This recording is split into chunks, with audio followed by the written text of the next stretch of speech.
Et si je te disais que ta fiscalité peut littéralement doubler ou diviser par 2 ta rentabilité sur une love room? Le problème, c'est que la majorité des investisseurs choisissent leur structure fiscale au hasard ou comme tout le monde, ils font au plus simple et résultat, ça leur coûte des milliers d'euros sur le long terme. Aujourd'hui, je vais te montrer clairement la différence entre le loueur meublé non professionnel au réel et la société civile immobilière à l'impôt sur les sociétés et surtout laquelle est la plus intéressante pour ton business Airbnb. Je suis Anthony Alonso, j'ai 29 ans, j'ai investi l'année dernière dans mon tout premier bien immobilier. Mon appartement m'a coûté 60 000 euros compris, que ce soit achat, travaux, mobilier, frais annexes. Et à l'heure d'aujourd'hui, d'ailleurs, on est dedans, c'est devenu une love room qui cartonne. Elle me génère plus de 4 000 euros de chiffre d'affaires par mois. Donc ça me rapporte environ 2 000 euros net par mois. Donc il y a 50% de marge. Et je veux pas te faire perdre ton temps, je sais qu'il est autant précieux que le mien parce qu'avec tous les zinzins qu'il y a sur internet qui vous vendent du rêve, là au moins pour démarrer la vidéo sur de bonnes bases, je vais te montrer directement mes chiffres. Donc là on est sur l'application Airbnb, ok, je clique sur revenus. Et là, tu vas pouvoir voir du coup tous les chiffres sur Airbnb qu'on a fait. Voilà, je viens de recevoir le code. J'ai oublié que c'était un petit peu relou sur l'application mobile. Voilà, par exemple, là, on a septembre, on a août, on a juillet. Là, on a le mois de juin, on a le mois de mai qui a été phénoménal. Et évidemment, il y a aussi des revenus sur Booking. Donc ça, c'est qu'une seule partie. Là, vous avez les transactions à venir, les transactions effectuées. Et pour être sûr, parce que moi, j'ai rien à cacher, je suis directement sur mon application bancaire, sur le Crédit Agricole. Je vais te montrer tous les virements que j'ai reçus de Airbnb. Donc voilà, là, tel les derniers en octobre. Et là, si j'y défile, il y en a un paquet. J'ai tapé Airbnb dans la barre de recherche. Là, maintenant, j'ai tapé Booking. Tu peux voir que c'est pareil. C'est tous les jours, que ce soit Airbnb, Booking. Voilà, au moins, grâce à ma transparence, tu sais que je suis pas un charlatan et que je maîtrise vraiment mon sujet. Comme beaucoup au départ, je pensais forcément que l'immobilier c'était long, que c'était peu rentable, que c'était compliqué. Et pourtant, la preuve, j'ai réussi à créer un projet qui génère des revenus importants et en plus, tout en étant totalement automatisé. Et le meilleur dans tout ça, c'était mon objectif que grâce à cet appartement, mon père a pu quitter son boulot. Donc, c'était un ancien artisan. Il a plus de compte à rendre à ses clients et maintenant, il peut se concentrer à 100% à temps plein dans nos projets. On compte d'ailleurs acheter 2 nouveaux biens, mais je veux pas trop vous spoil pour ceux qui suivent la série des vlogs attentivement. Dans cette formation gratuite, il n'y aura pas de bullshit. Je vais vraiment te montrer comment poser les bases solides pour créer une love room de A à Z. Déjà, avant de commencer, qu'est-ce qu'une love room? Donc, c'est un logement qu'on va louer à la nuitée entre 150 et 250 euros sur les plateformes Airbnb et Booking. Et on va vraiment viser les couples avec différents équipements comme une baignoire balnéothérapie, un vidéoprojecteur, un jeu de lumière, des miroirs au plafond. Le but, c'est vraiment de faire vivre une expérience unique à nos voyageurs. C'est un concept qui a énormément de succès partout en France, il y a beaucoup de demandes. Et pourquoi investir dans une love room? Déjà, c'est très rentable, mais sans parler de ça, déjà, c'est satisfaisant de créer ce genre de logement. On n'achète pas juste un appartement simple, on fait un petit rafraîchissement, des murs blancs et hop, on y fout en location classique à l'année. C'est un vrai business ultra rentable et en parlant de ça, vous pouvez facilement avoisiner les plus de 20% de rentabilité par love room. Quand je parlais de rentabilité, c'est de la rentabilité nette. Pour vous faire une idée, pour ceux qui s'y connaissent pas trop, la moyenne en immobilier en France, c'est du 5-6%, alors qu'avec une love room, vous pouvez être dans les 20% et carrément pour vous faire une idée, moi avec ma Golden Room, on est dans les 40-50%. Vous pouvez faire le calcul de votre côté, ça m'a coûté au total 60 000 euros comme je l'ai dit et on est dans les 2500-3000 euros net en moyenne par mois avec le logement. Donc ça donne bien un rendement entre 40 et 50% pour un seul appartement, un petit 23 mètres carrés de 60 000 euros. Quels sont les autres principaux avantages à part la rentabilité qui est très élevée? On n'a aucune vacance locative prolongée, les séjours sont courts mais ils s'enchaînent. On a 0 impayé parce que les voyageurs payent avant d'accéder au logement. On a 0 squat avec un bon emplacement dans un petit appartement de 23 mètres carrés. Il n'y a même pas de cuisine, c'est une kitchenette, il n'y a pas de plaque chauffante, pas de four, c'est pas possible de cuisiner. Ça a vraiment été conçu pour une expérience et pas pour y habiter. Je vois mal une personne ou une famille venir squatter le logement en sachant qu'on a un grand lit queen size qui prend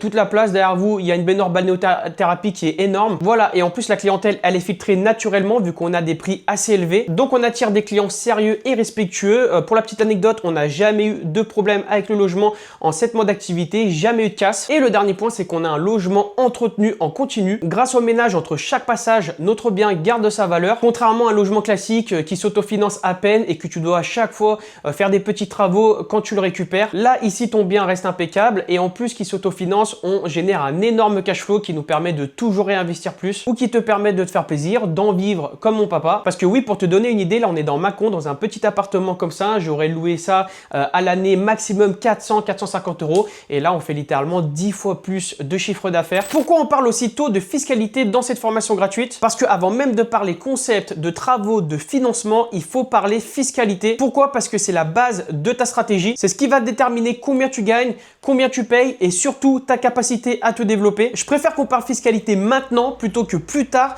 parce qu'une erreur à ce niveau peut te bloquer pendant des années. Changer de structure ensuite, c'est possible, mais c'est cher, c'est long, c'est démotivant. Donc on va faire simple, je vais te donner la bonne stratégie dès le départ, pas de blabla inutile, pas 10 régimes fiscaux. On va se concentrer uniquement sur les deux options qui comptent vraiment pour une Love Room, le LMNP et la SCI à l'IS, les deux meilleurs régimes pour de la location courte durée. Le reste, honnêtement, c'est inutile de t'embrouiller avec ça vu que ça ne nous concerne pas. Et comme d'hab, je vais être transparent avec toi, tu me connais, je vais pas te faire une vidéo neutre où je te laisse te débrouiller après. J'ai un avis clair, tranché et testé, je suis un pro SCI et tu vas comprendre pourquoi. On va commencer avec les différents avantages de la SCI à l'IS pour bien que tu comprennes.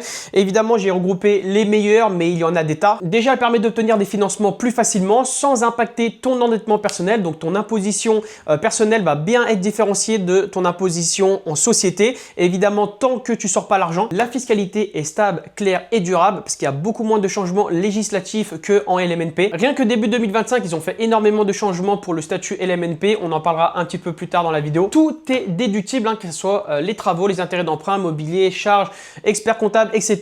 Mais ça c'est le cas aussi en LMNP. Tant que tu ne sors pas d'argent, tu ne payes pas d'impôts supplémentaires. Et surtout, un des points forts, tu peux récupérer un apport injecté sans fiscalité. Tu as énormément d'optimisation possible comme la holding. Tu peux faire remonter les bénéfices de chaque SCI vers la holding sans imposition. Enfin, quasiment, ça va être du 1,25%. Mais comme je vous ai dit, je suis pas là pour vous embrouiller avec des chiffres inutiles. Et donc, ça te permet de réinvestir presque 100% dans ton projet suivant. Maintenant, on va voir les différentes impositions possibles. Donc, il y a les impositions sur les loyers et il y a les impositions sur la revente. Donc, on va commencer avec les loyers et le statut LMNP. Donc, évidemment, LMNP au réel parce qu'on peut déduire nos charges, on peut amortir notre bien. En général, au début, les premières années, on peut payer 0 d'impôt grâce aux charges et à l'amortissement. Mais dans notre cas, avec une Love Room, c'est tellement rentable qu'on va très rapidement être en bénéfice et avoir une grosse fiscalité. Tout ça, c'est également possible en SCI à l'IS. En fait, le LMNP pouvait être intéressant avant la nouvelle loi qui est arrivée début 2025. Il y a eu énormément de changements et surtout deux qui nous concernent.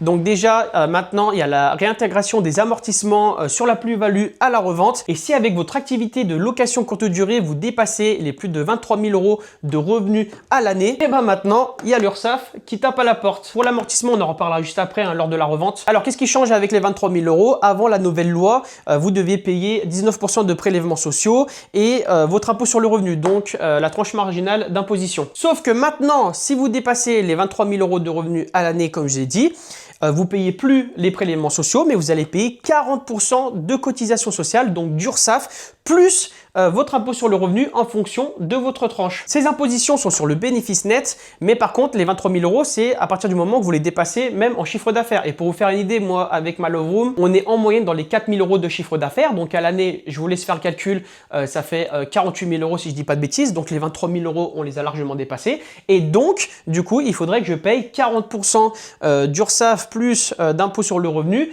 sur mon bénéfice net. Et le bénéfice, on est en moyenne à plus de 2 000 euros. Donc, je vous laisse calculer l'URSSAF sur plus de 2 000 euros par mois plus l'impôt. Ça fait un sacré paquet qui part, plus de 50%. Comme je vous l'ai dit, une Love Room, c'est tellement rentable qu'avec une seule, on est déjà concerné par tout ça en fait. Et en plus, un des gros avantages qu'on avait en LMNP, c'était les amortissements qui n'étaient pas réintégrés lors de la revente, lors de la plus-value.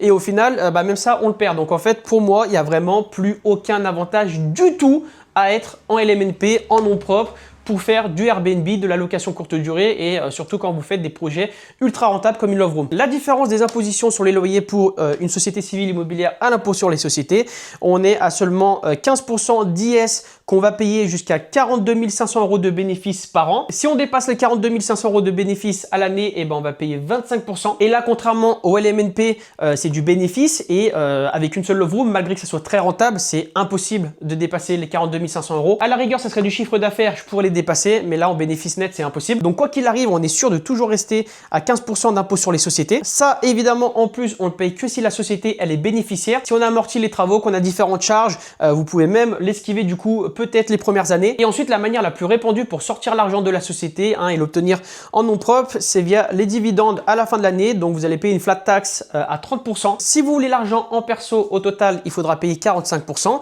Mais si vous êtes dans une optique de réinvestir toujours plus et pendant très longtemps et c'est pas votre premier objectif de vous payer, et bah vous pouvez économiser énormément en société. En plus, si vous faites remonter après les fonds via holding, vous êtes inarrêtable en fait. Il y aura uniquement 15% d'IS à payer pour enchaîner les opérations, contrairement au LMNP où vous n'avez pas le choix, il faut payer les 40% d'URSSAF, votre impôt sur le revenu. Il y a plus de la moitié qui partent et après ensuite sur le bénéfice, il vous reste plus grand chose, vous pouvez vous en servir pour y investir. On continue comme prévu avec la fiscalité à la revente. Donc on commence avec le LMNP encore. En LMNP, tu vas être imposé sur la plus-value des particuliers.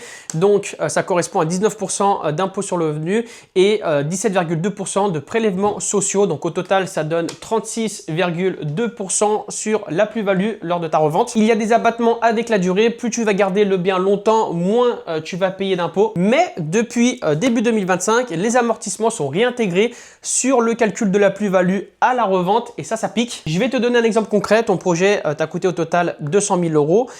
Tu as 50 000 euros d'amortissement. Lors de la revente, tu revends ça à 300 000 euros. Donc jusque-là, tu me suis, ça fait une plus-value 200 000 euros, sauf qu'il y a les amortissements de 50 000 euros.